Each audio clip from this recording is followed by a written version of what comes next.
Hello, welcome to our second event in the Lsbu 100 Women in Engineering event series. My name is Dean Woodhouse and I'm the Senior Corporate Events Officer here at London South Bank University. I'd like to hand you over to Dr. Iman Alim. Hello, everyone. My name is Iman Alim and I'm Associate Professor and Course Director of Biomedical Sciences at London South Bank University. I have the honor and the pleasure to be with you and to share this event now and to celebrate 100 years of engineering at London South Bank University. And also the event actually falls under the Black History Month, so it's a double celebration. So let me first tell you how the format or the structure, how the event is organized. So first, there will be a question on the Slido cloud, and you will be participating by entering certain words in response to the question. After that, I'll be talking briefly about the Gender Equality Network that I share at London South Bank University. And then after that, Sanchia Alazia, the head of the Equality, Diversity and Inclusion at Lsbu, will talk also about the EDI. And then following this, Claire Benson will be talking about the engineering and different aspects of engineering. Then we have our three speakers. And then after these three speakers, we will be starting the panel discussion, the Q&A. Then we'll wrap up with another question through the Slido. And that's it for today. So thank you very much. Let's start, Dean. So here is our Slido, and would you please enter from 3 to 5 words that you would associate with the word engineering. Inspire us, please. Thank you very much, everyone, for your input. Now we'll be moving forward with our program, and I'll be providing you with an overview about the Gender Equality Network at Lsbu.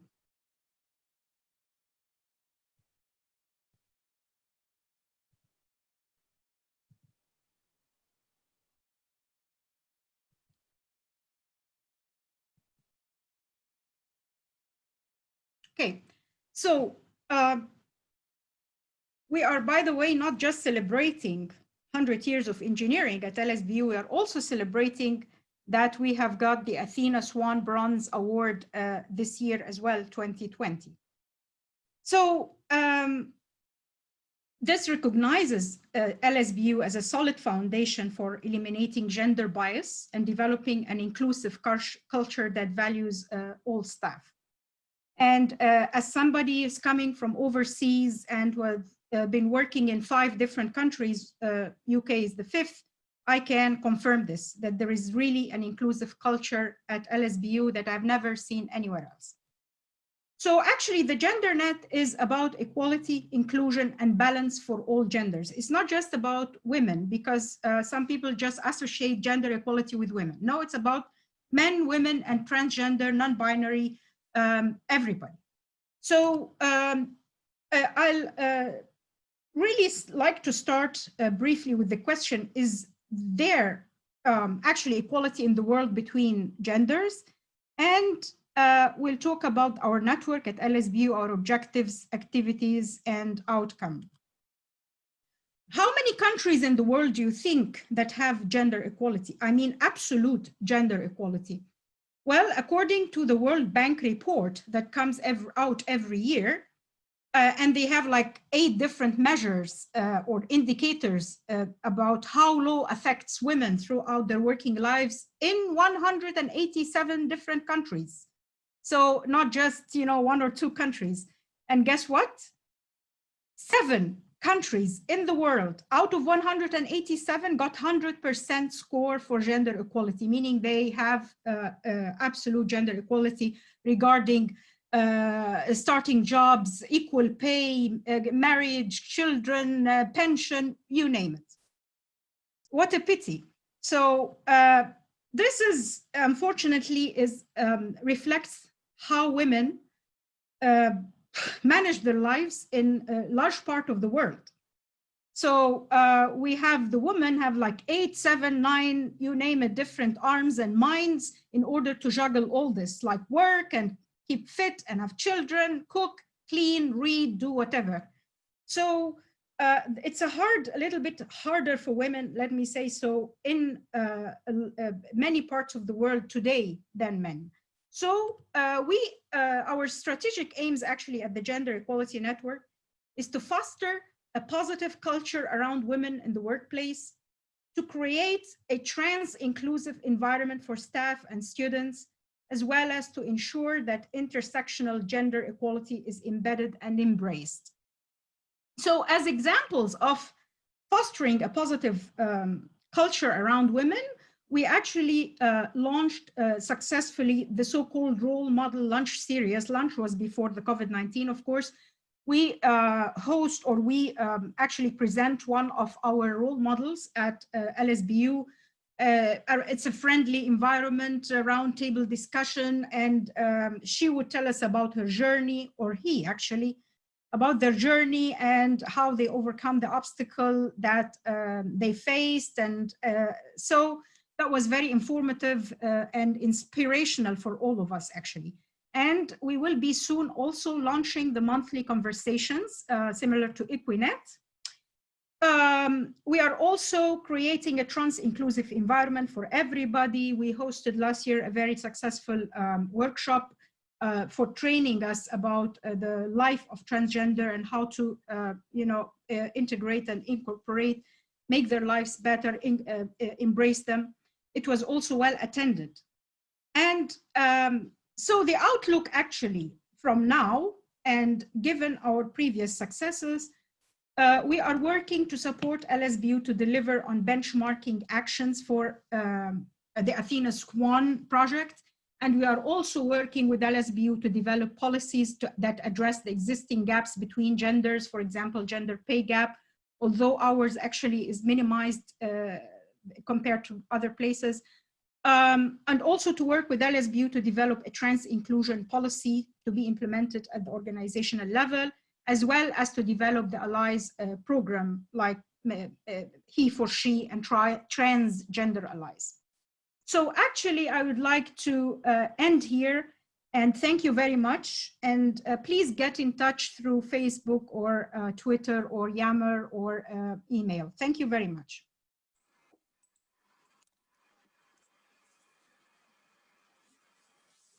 Now, I would like to introduce my colleague, Sanchia Alezia, the head of the EDI at Lsbu. Welcome. Thank you, Iman. Good to see so many of you here on the platform this evening. As Iman said, my name is Sanchia and I'm the head of Equality, Diversity and Inclusion at London South Bank University.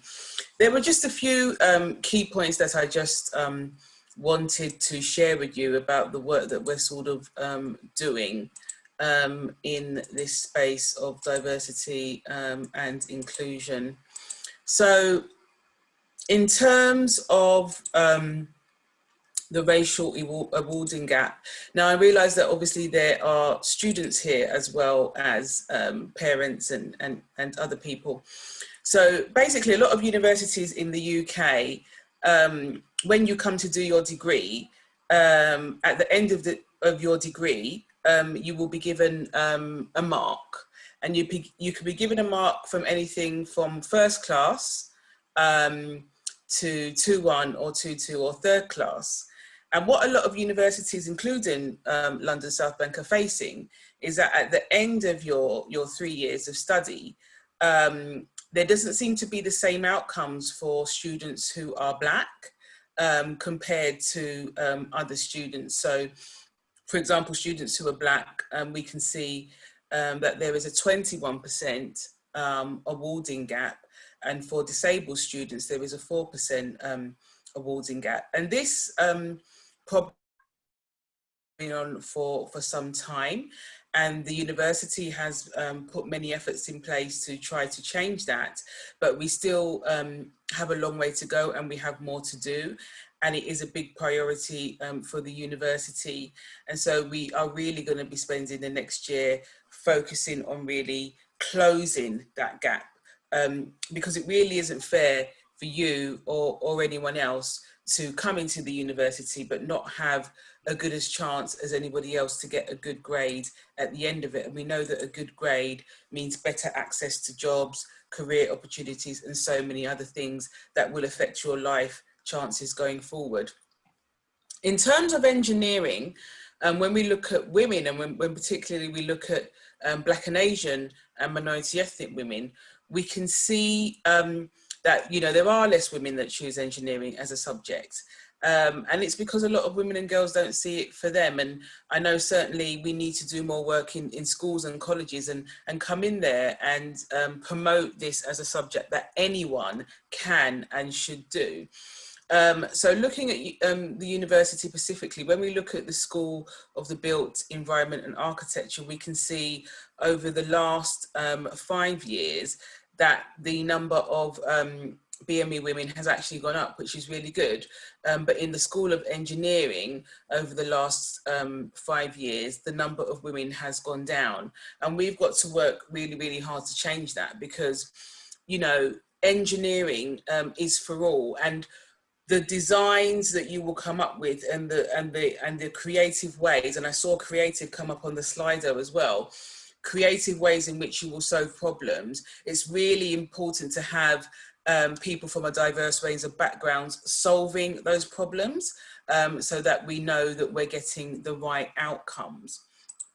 And finally, because it is Black History Month, I just wanted to also say how London South Bank University, you know, this Black History Month is really thinking about how it does become more inclusive and how it does ensure that race equality stays high on the agenda, following the Black Lives Matter protests and following, you know, the Public Health England report that shows that Black and minority ethnic people are at higher risk of dying from COVID.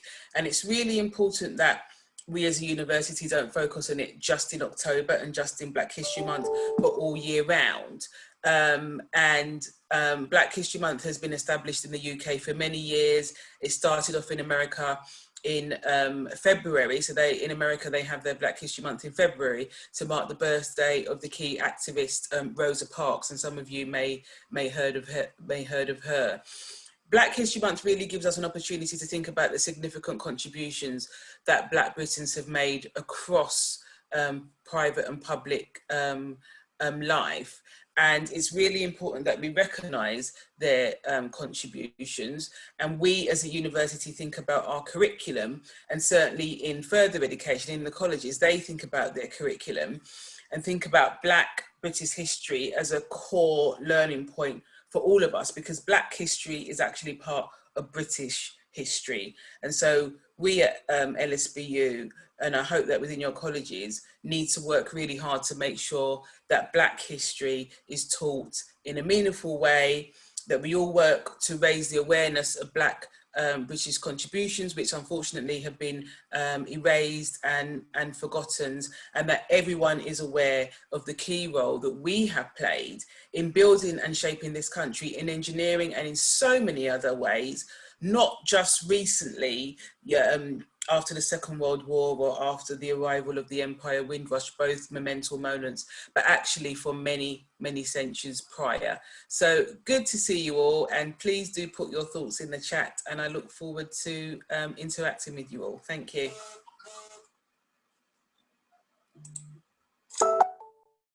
Thank you very much, Sanchia.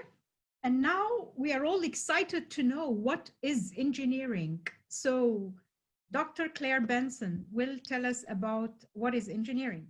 Claire. Thank you very much, Iman, and thank you, Sanchia, as well. I think that's a great summary of some of the issues that engineering has. Yeah, my name is Dr. Claire Benson, and I'm a fire and explosion scientist working here at Lsbu in chemical and energy engineering. And yes, that's a real job. So I'm going to give a quick overview of what engineering is for those of you who might not be so familiar with it. For me, engineering is in essence made of three things. It's science knowledge, it's got a problem that we've identified that needs fixing, and I'm sorry, I just realized, can you see that presentation? No, we can't. No, We I'm can't sorry, see. I will try and do that again. Apologies, this always happens with technical issues. There we go, try again.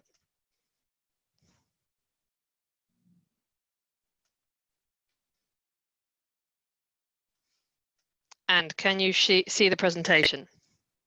Yeah. Lovely.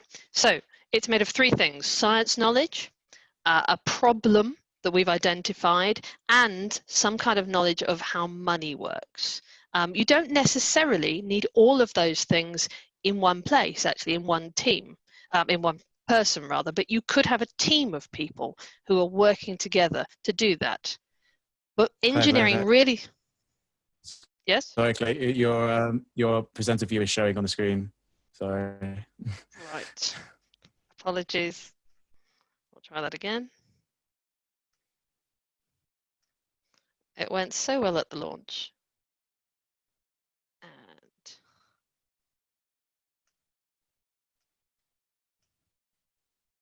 there. Correct? Great. Perfect. So engineering really starts when we put those three things together: a knowledge of science, a problem, any kind of problem that needs fixing, and some understanding of the money. So what engineering does is it applies science knowledge to the problems, and then it comes up with solutions. And those solutions aren't just a solution on paper. They're not just a solution that works on a bench, but they have to be solutions that work in the real world for everybody, or at least they're meant to. Now, 2 weeks ago, we launched Lsbu 100 Women in Engineering, so a celebration of London South Bank University teaching women engineering and skills and subjects for 100 years. I really recommend you look up our launch on YouTube. It was a fantastic event. At it, the School of Engineering Director of Education and Student Experience, Dr. Shushma Patel, actually summarized really well the phases of industrial revolutions through which engineering has developed. And engineering is incredibly varied, largely because of the journey it's taken over the last 250 years. First, starting in the 1700s, we had the Industrial Revolution, the development of massive mechanical machines to pump things, move things, and manufacture things. Then we had the electrical revolution to power devices, to carry power great distances, and to completely change things like heating and lighting. Then engineers created computers that enable us to do calculations for space travel in a fraction of the time we had done, and eventually led to us all wasting huge amounts of time on our mobile phones. And today, Dr. Patel says we are in the intelligence revolution, as big data is used to hopefully solve new problems in healthcare, business, and technology. And Sanchia is absolutely right. Black and minority ethnic engineers and scientists have been a massive part of that story, and we need to shout about them more. But having been through that journey, having been through those phases of development, what does engineering do today? What are engineers actually involved in? Well, kind of everything. The chemicals that we wash and clean with, the medicines that we take when we're ill, all go from a benchtop to a real product in the real world because of a variety of engineers. Engineers don't just work in power stations, producing large amounts of electricity by burning things, but they're also helping to develop new products, wind turbines, solar panels, and hydrogen technology to decarbonize our world and to help save the planet.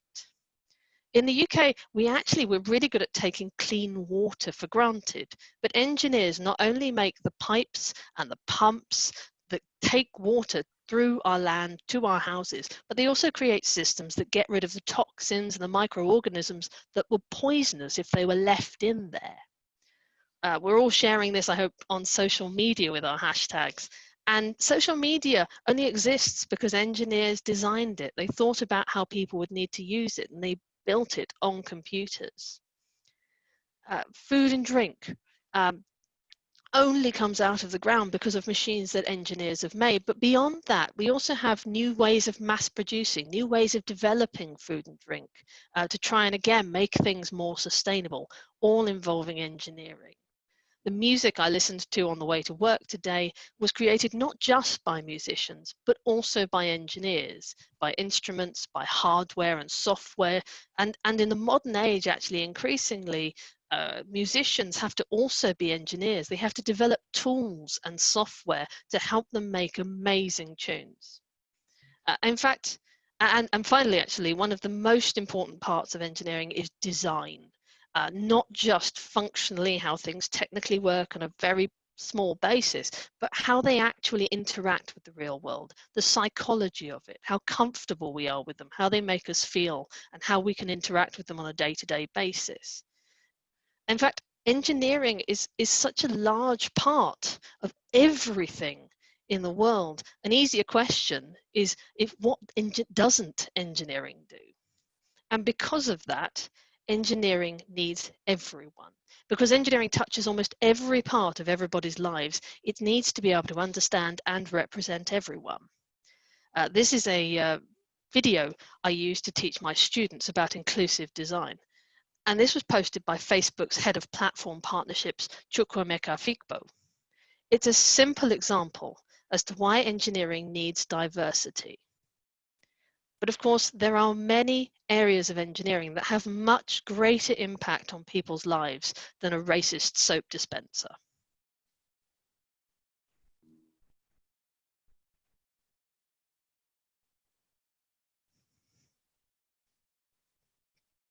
And that is why it's fantastic to have such diversity here at LSBU.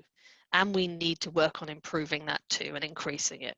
100 years ago, LSBU welcomed its first female engineering student. Ida Bold studied technical drawing here in Southwark with 69 men. Not only did she pass, but she got the highest marks in the class. And you can read her profile that we're putting out as part of this program. Over 800 Black and minority ethnic women students have studied engineering at LSBU since 2014. And Black and minority ethnic women are leading LSBU's teaching and research work in engineering. So today, for Ada Lovelace Day and Black History Month, I'm so pleased to be celebrating women in engineering with these incredible LSBU staff and alumni. Now, I am just going to finish with a video that, two videos in fact, that I think communicate this ideas, hopefully quite brilliantly. At an early age, I was fascinated with the math and the science, but there was many cultural and traditional barriers that limit women from achieving their goals. My name is Fatima Hamis. I'm from Sudan. I'm working as a network engineer with the UN mission in Central African Republic. We facilitate the mission of peacekeepers by providing them data and voice services that can help them do their job the better way. I grew up in a small village in Darfur called Adain.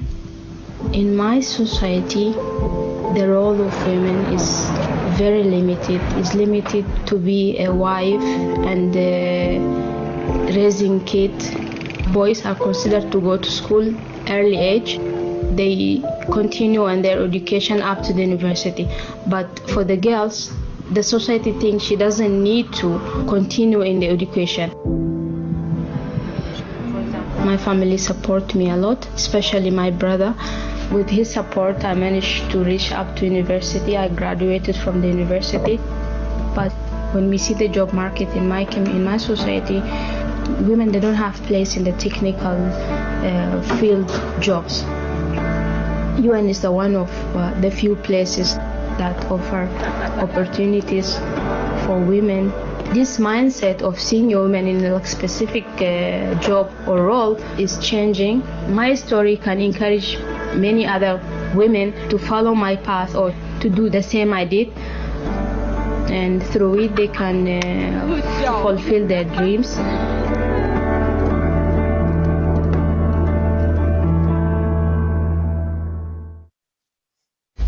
is imaginative, it's challenging, and it's rewarding. Creative, exciting, world-changing. Innovation, impact, and solutions. It's diverse, it's life-changing, it's transformational. On a daily basis, I do lots of different things. I perform data analysis and subsurface modelling, focusing on data analytics and cognitive computing. I'm involved in research and enterprise projects about sustainability. I make materials that provide solutions to global challenges. I get to use my theoretical knowledge in practical environments and find out how engineers can change the world for the better.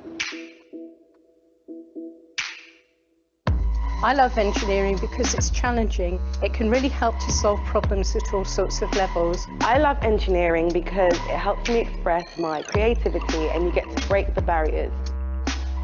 It gives me freedom to deliver positive changes for a better world.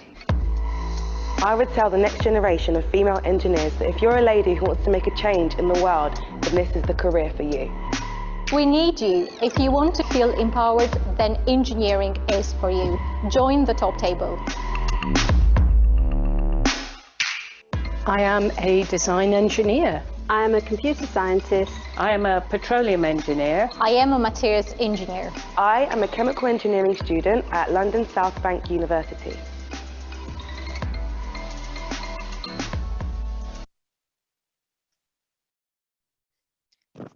Thank you very much, everyone. Apologies for the technical issues. Thank you very much, Claire. This is really inspirational. It's outstanding. So our next speaker is Dr. Ina Colombo. She's the Deputy Director of the International Institute of Refrigeration in Paris, France. Welcome, Ina.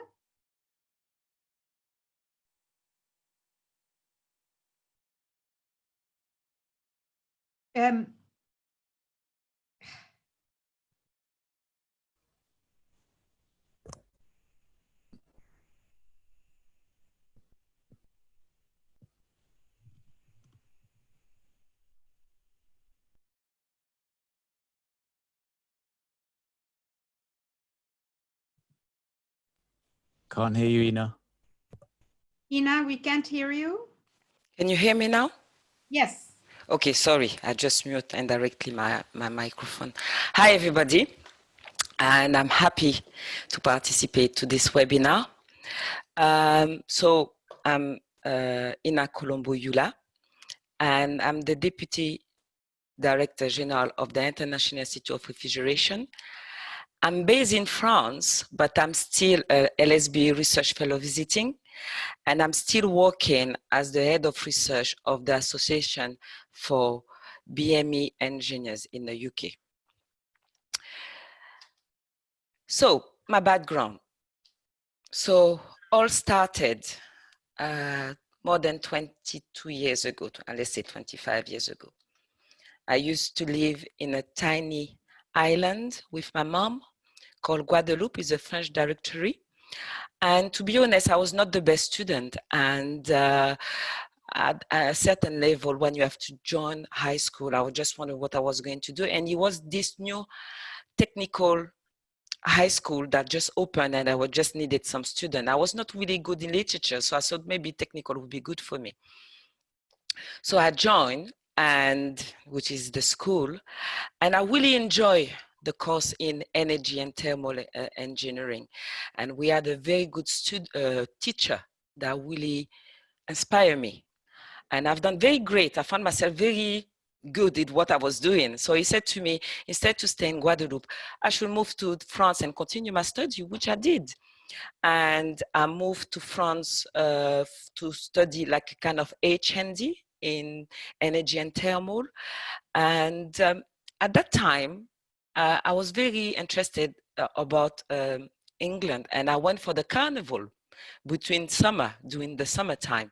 And I really enjoyed the place. So I always said to myself, maybe I should live at least a year there. So when I got my degree, I moved to the UK for a year. I was thinking I would just learn the language and go back to France. But at the end of the day, I really enjoyed the place. So I said, let me just stay a bit. And strangely, I met somebody that was studying in London South Bank University in building engineering services, and he said to me, if it's what you've done in school, why not doing it in the UK? And I said, yeah, why not? Nothing special, but I just joined because I didn't want to go back here to France. So I study and work in the UK, and recently, I said recently, 7 years ago, I'm back to France because I got the position. I got the position at the International Institute of Refrigeration. So that's how all started. But still in the UK, I work as even in France as an engineer. First of all, when I was studying in France, after my graduation, I worked 6 months in a consultancy office where I was designing, working about all heating and ventilation and air conditioning system for commercial and domestic dwellings. So, and I found it very interesting, but at that time when I finished, I moved to the UK, and the year after I moved to the UK, I started studying at building at London South Bank University on the 2nd year, and I've done the work placement at the House of Commons. And I was a trainee energy manager where I was just monitoring the energy consumption, gas and electricity of the parliamentary estate and reporting to the director. That was a very interesting work placement. And I graduated at that time at the same time. And I got my first work as a graduate building services project manager. I was particularly working on the T5 project, the IFRO project, and I was working on all the time I worked there for 2 years, I was working on calculating the pressure drop of the R&D unit for the ventilation and air conditioning systems. But they were asking all the graduate apprentice, let's say that, to be chartered engineers. So the easiest route was to do a master. And at that time, at the same time, at London South Bank University, they started this new master on sustainable energy systems applied to buildings. And I was living close to the university. So I said, why not? Let's try. So I had a day release to go to school. It was a part-time master, and I was working the rest of the time at this company.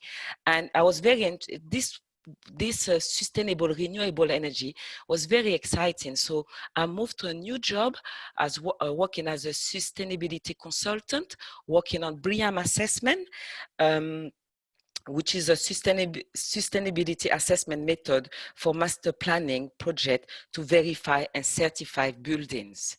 So I work there as the consultant, and I think I work on 3 or 4 projects where I had some good rating, A, B, for some buildings.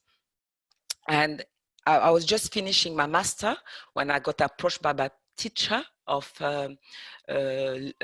refrigeration, and I was quite good in refrigeration, and asked me if I won't mind to do a PhD study, a research study.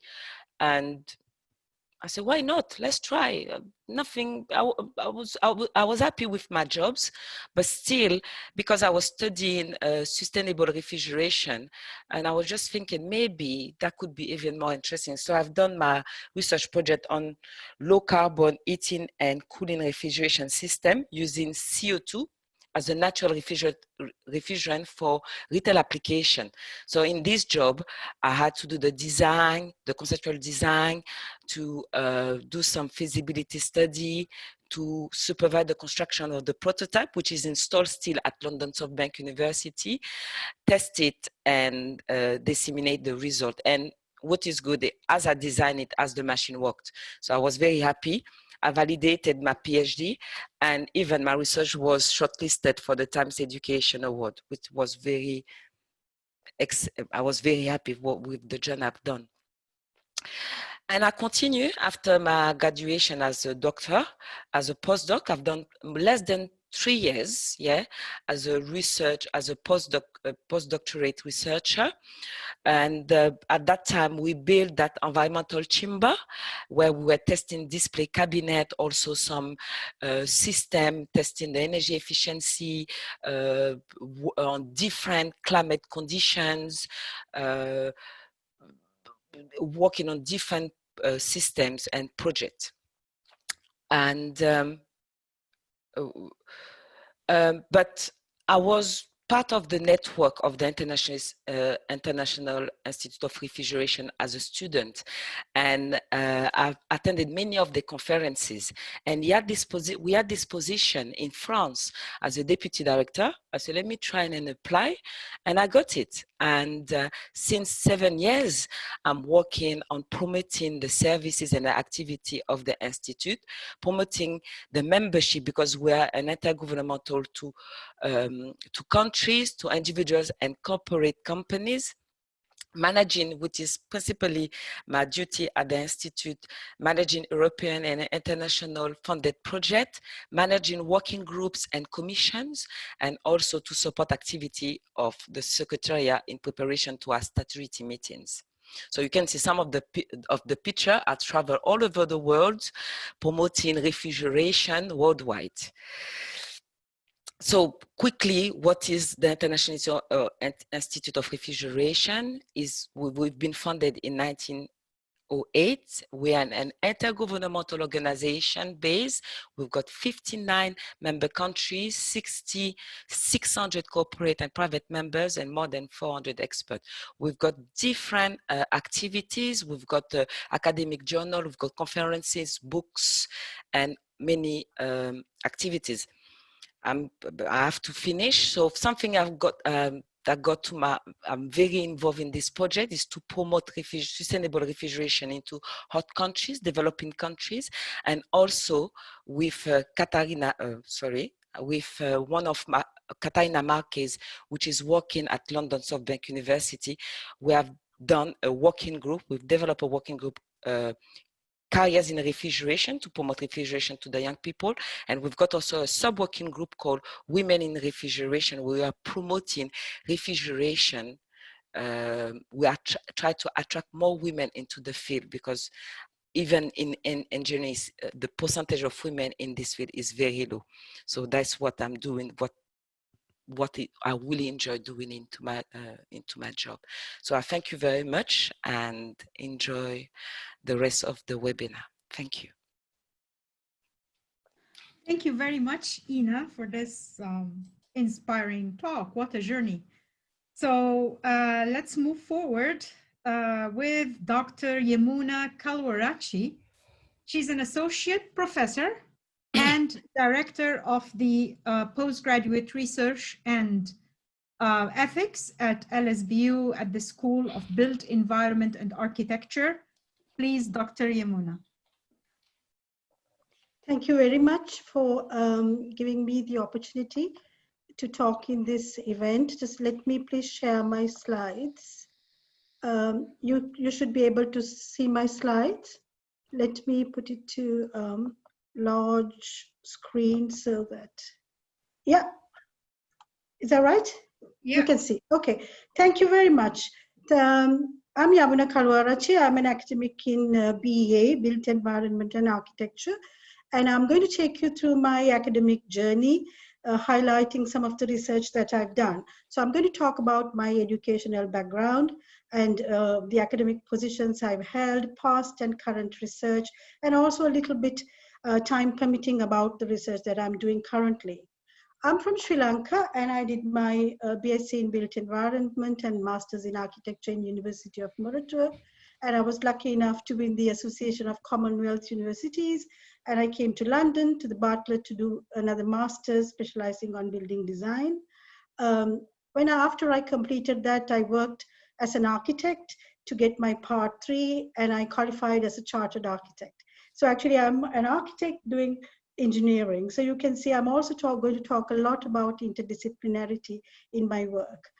I went back to Sri Lanka and I taught for a couple of years, and I won the Cambridge Commonwealth Scholarship and also the Overseas Research Student Award. So I could come and do my PhD in Cambridge. In my final year, I got pregnant, so I have to actually take a couple of years. And when my main job in the school is to mentor PhD students. So when they come to me, bringing all their challenges, I tell them I've been there, I've done that, so that I can actually mentor them much better. After my PhD, I started working with a professor who was actually looking at indoor environment and well-being and productivity of occupants. It was actually some pioneering research where the industry had a lot of stress, fatigue-related leave, staff were taking leave, and also sick building syndrome. So actually, it was very good research, and actually stands even today. This was quite a long time ago, but we had some very good publications, and it was a good piece of research. And if you see my career, you can see University of Reading was about 2 hours commute for me, where I was in East London at that time. And after that, all my jobs are like 1 hour commute from home, so that I could get back to my kids within sort of one hour. So I came to London South Bank with a research fellowship, and I was looking at innovation in housing and also about modern methods of construction. So you can see from my architectural background, I was moving a little bit towards construction and also innovation in construction, etc. Later on, I progressed with the same kind of research in University of Greenwich. It was an EPSRC, quite a large project which spanned nearly 8 years, looking into some of these innovative modern methods of construction in the construction industry. And we were monitoring some action research on ground, and it was creating a lot of data and methods that was really having an impact on the construction industry. And I won the Early Career Research Award there, which actually set me on my path to my own research, which I could develop. And by this time, I've had 3 kids, and also my husband was working in Europe. So I was a full-time mom, and I was becoming a juggling expert, doing a lot of multitasking, etc. So in this project, we thought, what's the best place for us to, where is the best place for us to take our research? And at that time, I was working with another professor, and we thought the elderly, the aging population was the best place, because we were looking at energy performance, and also fuel poverty was a big problem at that time. So we collaborated with Age Concern, Friends of the Elderly, and Energy Saving Trust, and it was a public engagement project. So we did focus groups, events, seminars, etc. And we actually managed to engage about 18,000 elderly people, which was quite good. So we were very happy, and we won some awards because it was community engagement. We won Green Guardian Award, we won Sustain Magazine Award, we were in the final list of the Green Gown Award. So it was very good. And also it was a best practice public engagement project. So it was a very deep learning curve as well, because with the elderly and aging population, you can't sort of go and do your normal data collection method, research engagement method. So it was a very good experience. I was also invited to this Android Disaster Resilience Network, which was an academic network with about 64 European partners and some other third country partnerships. So we looked at what was happening in Europe in terms of resilience of the built environment. And my group was specifically focusing on Venice and the Mose dams. At that time, this was about 2015 or so, when they were doing all their testing, etc. So that was my past research. Now I come on to my current research, which is mainly about resilience of the built environment and communities, and also about smart green and cities. And I find city a place where you can do a lot of research, a lot of interdisciplinary research, a lot of multidisciplinary research, as it was shown before. I mean, it's a melting pot. I would like to highlight 2 projects which we carried out in LSBU. One was a Newton grant with Bridge Council, and it was taking some early career researchers to Brazil, and we had a week-long workshop where we worked with the Brazilian academics, looking at socio-ecological resilience in Santa Catarina, and that kind of resource is actually being implemented in their community engagement now. I've also developed some research on gender and disability inclusion, building on that experience in Sri Lanka. And actually, this is about in relation to Build Back Better programs.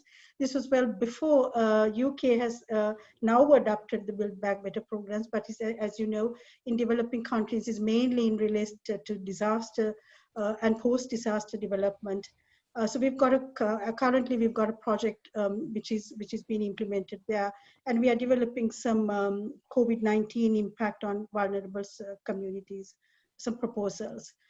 Very quickly going on to the current research. So what's the challenge? What are the challenges in modern cities? Population, we know that it's 55% of population live in cities, which is going to be 68%, and the countries are investing 53 million in the next 20 years in infrastructure. I saw the infrastructure coming up on the keywords, and there are many critical challenges. I've listed them all, but I've also included global pandemics. It's not even pandemic because we've had pandemics before, but we need to remember that infrastructure needs, of course, but it also goes with quality of life. So very quickly, I want to say what's gray, which is sort of constructed assets, and it's called gray because it's mostly done in concrete. Green, which is interconnected network of green spaces, and smart. We hear smart all the time, smart phones, smart equipment, etc., which is technology and complex data driven. And this is, I mean, you can see that how it all integrates. But also we can't work with silos. We can't work with gray, green, smart alone. So we need to have integrated solutions.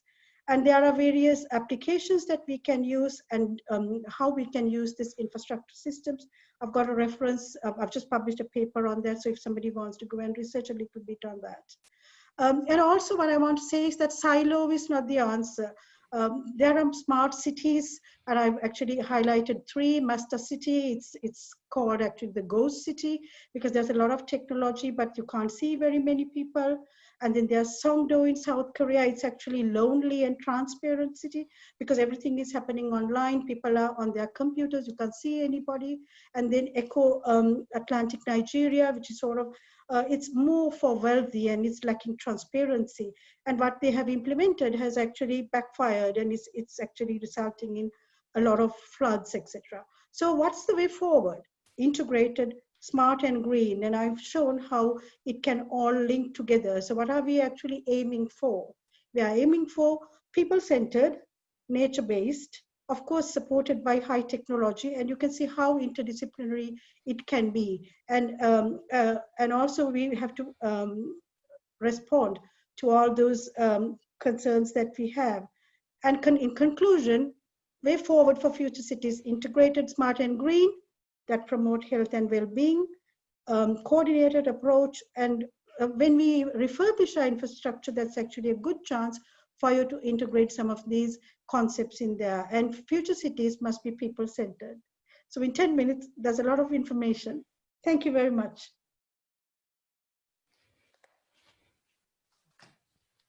Thank you very much, Yamuna, for this interesting talk. And our next speaker is Dr. Zahra Eshrich-Sadeh from the Chemical and Energy Engineering. Please, Zahra. Thanks, Iman. And I'm going to share my PowerPoint with you, then start. So first of all, hi everyone, and welcome to 100 Years Lsbu Women in Engineering. And my name is Zahra, and I have a PhD in chemical engineering. And today I'm going to present my work and experience named Juggling the PhD and Motherhood. So first of all, I'll give you a brief outline of my presentation for today. I will give you a background of development of my teaching, then I will introduce my teaching philosophy. I will later give you overview of my research project, and later a challenge and difficulties that I faced during this way. And after that, the achievement I achieved in the last 5 years. So I have a degree in natural resources engineering, and also I have a degree in chemical engineering. And after I finished my chemical engineering at London South Bank, I got a scholarship in chemical engineering department, and finally in June I finished my PhD. So regarding my work experience, I would say that I started the HPL, or hourly paid lecture, in September 2015, and HPL and lab demonstrator. And recently, after I finished my PhD, I started working in production of supercapacitor energy devices. So if I want to introduce my teaching philosophy, I would say in last 5 years, I dedicated my available time in research and teaching, and I made sure that the students are the main priority.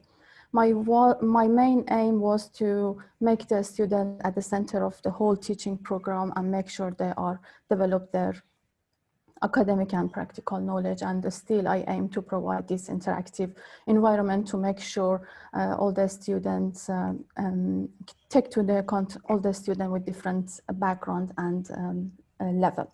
So if I want to give you an introduction or overview of my research, that the problem with fossil fuels, we know increasing of the greenhouse gases, we know regardless to where the biomass comes from, so we can consider that biomass is a sustainable source of energy. We're using the process which is called pyrolysis process, and I produced 3 different products, but my interest was on bio oil to produce new chemicals.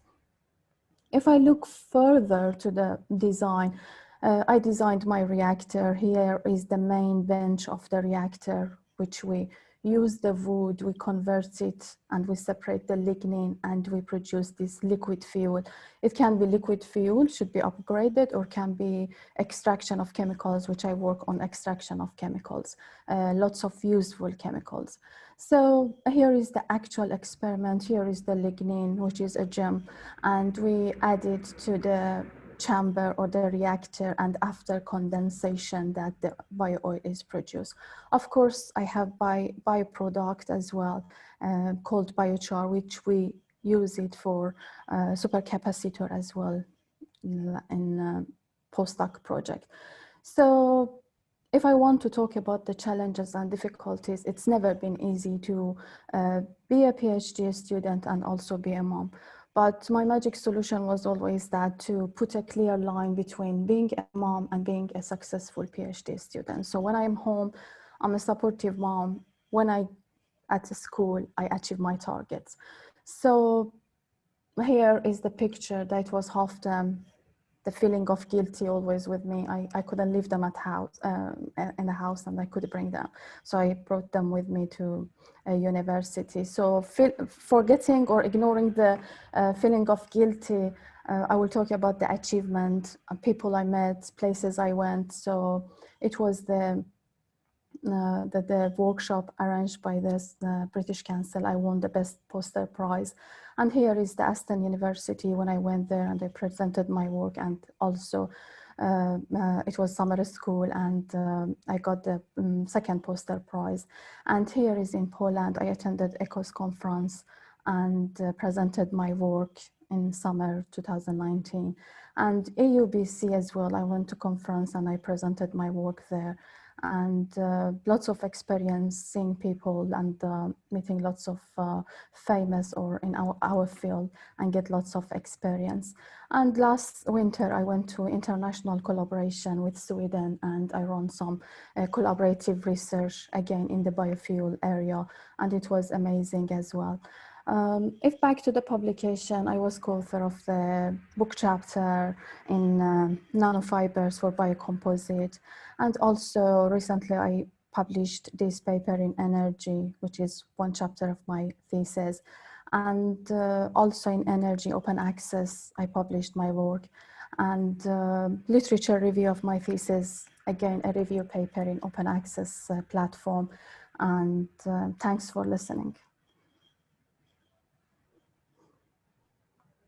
Thank you very much, Zara, and congratulations on your successes, both on the professional and the personal level.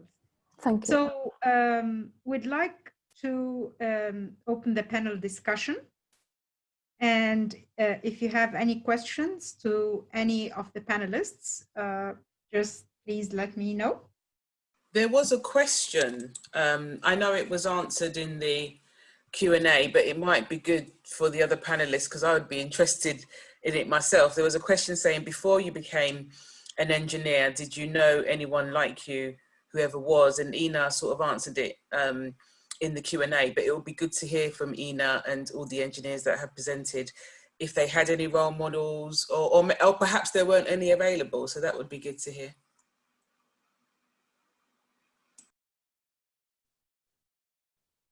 Who would like to start? The question actually is for our three engineers, Ina or Yamuna or Zara. If I come first, I'm actually not an engineer, I'm an architect. And in Sri Lanka, quite a lot of, the creme de la creme would go to do medicine and engineering. And I was actually coming from a bioscience field, but my father wanted me to go to the private medical college. And I said, I'm not going to private medical college.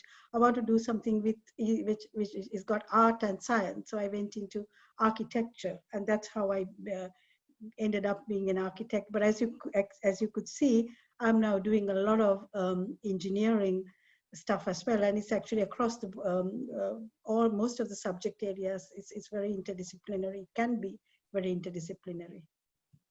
This is great.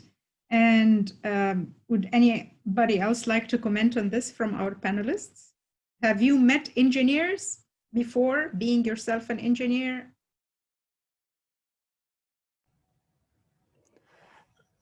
Zara?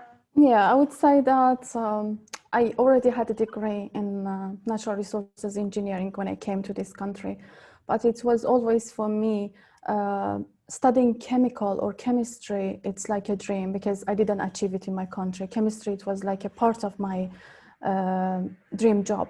And when I realized, okay, I'm living very close to London South Bank and they have this course, why not? Let me apply. And when I came here, one of the lab demonstrators, she's not here anymore, but when I met her and she started talking about, she has kids and she's having difficulty, and I started interacting and said, okay, so I can go further, I can do PhD, I can work. It's not only having a degree and that's it. So yeah, I had my, after 3 years, she became my colleague, but yeah, she was a role model for me. And it was such an idol. Thank you. Great. Yeah. Claire or Ina, would you like to comment on this? I just rectified on the comment on the chat room that actually my father was a technician. Okay, but through my study at London South Bank University, most of the students who attended as part and basic, they come from the trade. Some of them were technicians, moving to engineers. So, and also I never lived with my father. So for me, it was that mystery person that I know him, but I didn't live with him. So in somehow to be a bit close to him, it's even the reason why I moved to France, because he was living in France, that I decided to study engineering and to move to France at the same time. But my father, because I didn't live with him, was for me an expired. He was doing mechanical technician, so I've done mechanical engineering somehow. Yeah. Very good. So until the question starts flowing. Actually, I have a question, if I may. Oh, sorry, Claire. Yeah. While I jump in, I do see there is a new question from Safia, but I'm just going to sneak in. I wanted to ask, what part of your work is it that's made you most proud or happiest? That's to everybody. For me, can I start? Absolutely, yeah, go ahead, Zara. Yeah. So when I produced the bio oil, it was the best moment of my life, because project was producing bio oil from wood, but it's just one line, but wasn't one line. It was like a design of the reactor and make it work, and you should do everything, arrange everything. And the moment that condensation happened and the bio oil, first drop of bio oil came out, it was then the sweetest moment for me, that research is not done actually. So I have my bio oil, I can do the characterization, and it was the best moment of my life. I never forgot it. Anyone else? Okay, then I have two questions. The first one for Ina. Did you have any challenges during your journey? And if so, how did you overcome your challenges? The challenges, first of all, it was to move countries. Yeah. So from Caribbean to move to France, this is first of all one, and it's, even if Guadeloupe is a French overseas department, but still is a different continent. And we live in your family. Yeah, live in your family. And the study in France was quite hard, actually. And secondly, I challenged myself. I moved to the UK, different language. And even if I enrolled to London SoftBank University, I was not, my technical words, English words were not perfect. So this was another challenge. And the PhD, working in the industry I've really enjoyed it, because as the only women, yeah, of the group, so people feel like they really want to help you. This is really, really, I enjoy working into the industry, especially when you are the only one, yeah. And it works fine. I think the industry is really open to women to come. It's women that are scared to go to those kind of jobs or studies. And the PhD was a challenge, a big challenge, because I don't think I was really at the beginning really an academic person. But as same example for me to design and to see how designing works exactly, what it was good exactly how I designed it, I was very happy with what I learned and how I apply it. And another challenge, moving back to France when I left many years ago, and I never worked there, okay? That was another challenge, but now it's going to be 7 years now. So I think I'm used to it now. And these new jobs, it's all the travelings all over the world. Now I'm used to it, but at the beginning I found it very hard, yeah? And, but still, you go to India, you go to China, you go to USA, you meet people. For me, sometimes I just say, oh, another traveling. But when you get there and you see the people, and you see the country, you see the synergy of work and exchange that goes on, you're just like, wow, this is an amazing job. So it's got challenges, yes. But I think at the end, when you look, you enjoy it.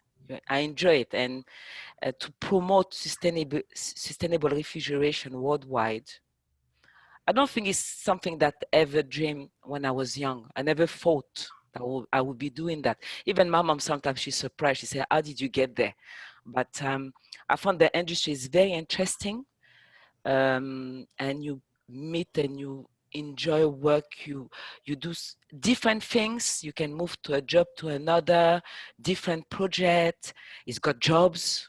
I believe in engineering is you are working so. It's an amazing journey, and I hope that a lot of women will come to this industry. Thank you very much, Ina. So I have another question. Who is your engineering role model? Question for you all. Yamuna, would you like to start? Do you have an engineering role model, and who is this person?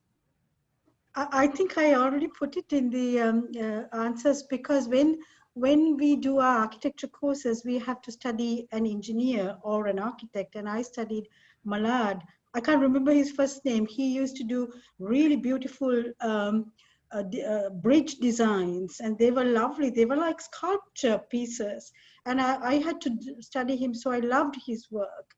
And also, of course, Calatrava, because he's architect engineer. And if you are an engineer and if you know how the structures work, then you have a little bit more design capacity. So I think I would say those two are sort of my heroes. Zara?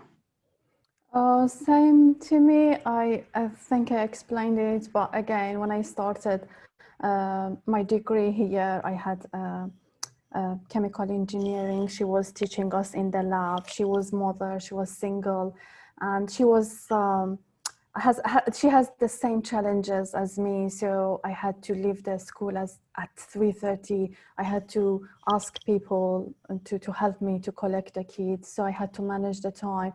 And it was one of my difficulties, but I was seeing her how she's managing. So I was like, okay, she's a successful woman in engineering, so I can do it. And it was my role model in this field.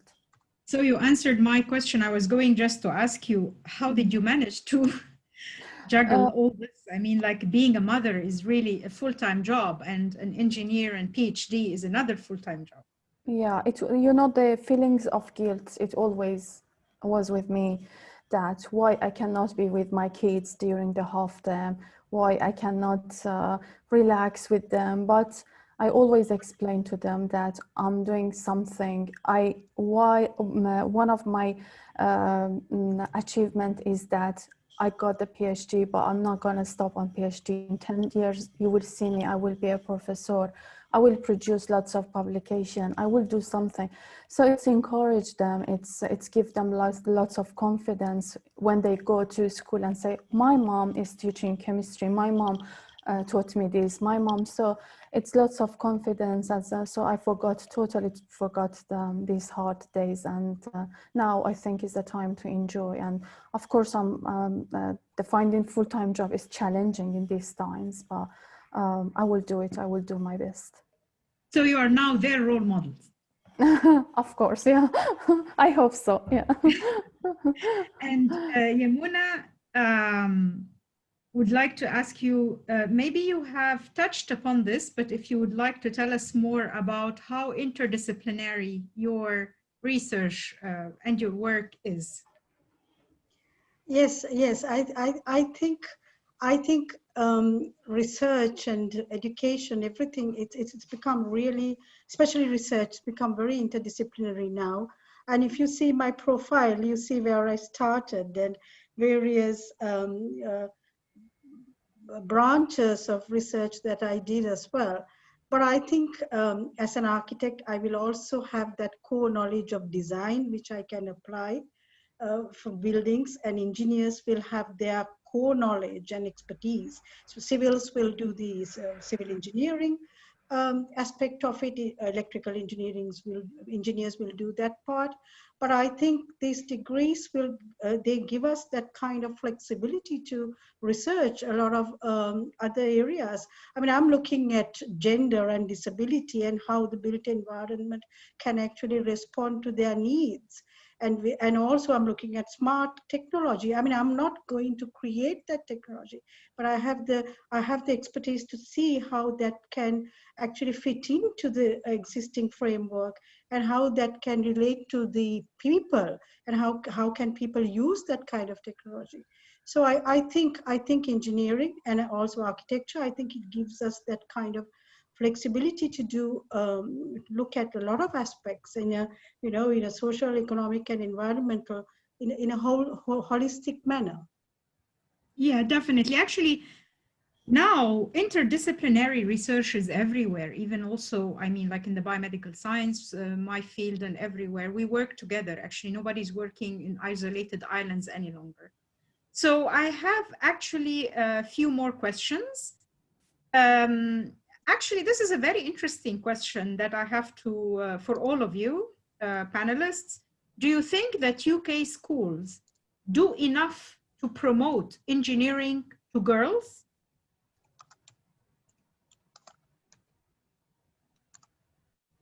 Who would like to? Could I say something on this? I think we need to do more, because sometimes, there's gender stereotypes about the sort of subjects that girls and boys will study. And so I think work has happened over the last few years, but I think there's more that we can do. And I think what universities like London South Bank can do can also go into the schools and go into the colleges and have people like our wonderful panelists to even talk about their career and just hear, because young women and girls may not have even seen a female engineer or seen someone who's Black and Asian as an engineer. So they may not think, sometimes when you don't see somebody in those roles, you don't think it's for you. So I think we as a university need to do our outreach and do our work and go into the schools and colleges and promote this as a subject for everyone, and that we want more diversity in this subject, which, as has been said, will lead to better outcomes for the built and other engineering environments. Yeah, that's great. Actually, I agree definitely with you. It's our job to reach out as well to schools and let them know what we do in our labs and in our lives, and try to just break these stereotypes. So any more questions from the audience?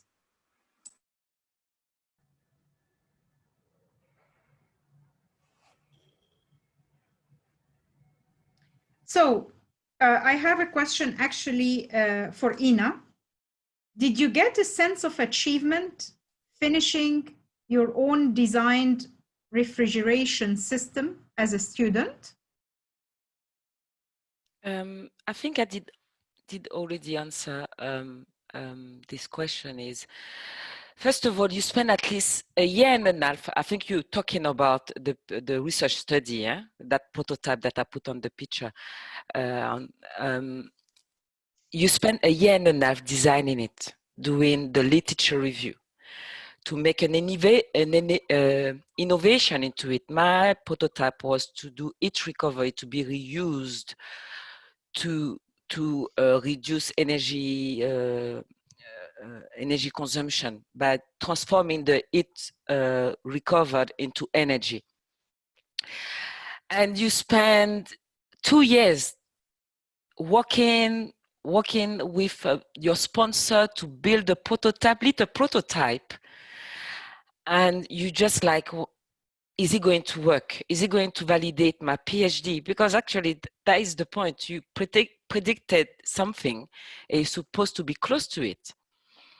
And yes, and when I collected the data from the prototype, and I just noticed this, everything I designed it, you feel like, yes, I'm a real engineer. Yeah, I'm a real engineer. I was so happy because I've developed like a model, like a such prototype to be used in bit scales for supermarket, and demonstrating that I'm saving at least 40% of carbon emissions. So I just say, if it's working like this, and we use it for supermarket, this is what is going to save. Because we've got target, international target. UK's got some target to reduce the emissions. And I just like, by using this system, you can use it at least 40%. And I can prove it. And you just feel like, yes, I got it. I'm good, yeah. Yeah, actually, sense of achievement is great. Yeah.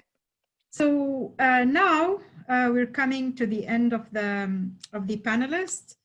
The question and answers. I don't think we have any more questions. So now we are going to move forward with the program, and I will ask Dean to please bring back our Slido word cloud, and we will also ask you to enter few words about now, after you have listened to our events and our speakers today. Which words do you associate with engineering? Once again. So please use the code that is on the on the left side of the screen, or the QR. You can scan the QR as well to enter your words. Okay, so now I'll invite Dr. Claire Benson to comment on the words before and after the event. Please, Claire. Thank you, Aman. Yes, I've been invited back to look at that. So please do keep the words coming in. And I think it is interesting that at the start, the biggest words were maths and physics. And there was some really quite traditionally perhaps words associated with civil engineering, like infrastructure and bridges, and a lot of people thought it was misunderstood. I was quite pleased, I have to say, to see at the start that it was people did put in the word creative, because for me, creativity is the most important part of engineering. You have to have the science knowledge, you have to be able to do some maths or understand some maths, but actually it's connecting different worlds in engineering. It's being able to take an idea from over here and an idea from over here and splice them together to solve a problem in a completely different place. And that's what all of the engineers who we've listened to today have been doing. They've been taking ideas and science and applying them in really specific areas. It's interesting that we have men appearing in the middle, which is slightly sad in the new world. But we do have problem solving and empowerment and innovation. I think those are three amazing words to be coming up. I'd like to see a bit more women in there, I have to say. But yeah, it's great to see that people understand that there is more to this environment than that. And of course, men are a huge part of engineering, and at the moment women are a less huge part. There are only 9% of broadly of engineers in the UK are women, and that's a real shame. And I think it's a shame for women, because I think women that I often speak to out in the real world are so passionate about solving the world's problems, are passionate about environmental issues, are passionate about providing clean water in the developing world, or providing food in the developing world. And all of these things require engineering to make it happen.